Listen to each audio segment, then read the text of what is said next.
Ռոբերտ Քոչարյանի պատգամավոր, պարոն Արթուր Խաչատրյան, ես ինչ ես խոսում, ես ինչ ես ընդհանրապես դու դուրս տալիս։ 18 թվականին Նիկոլ Փաշինյանի աջակիցները այսպես փայլուն երիտասարդներ են։ Հիմա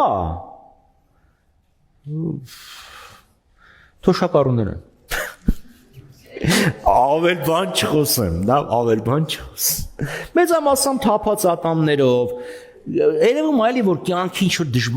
դժվար կյանքով ապրել, ուրախություն չի տեսել։ Լոնդոնի Իմպերիալ քոլեջում են սովորացրել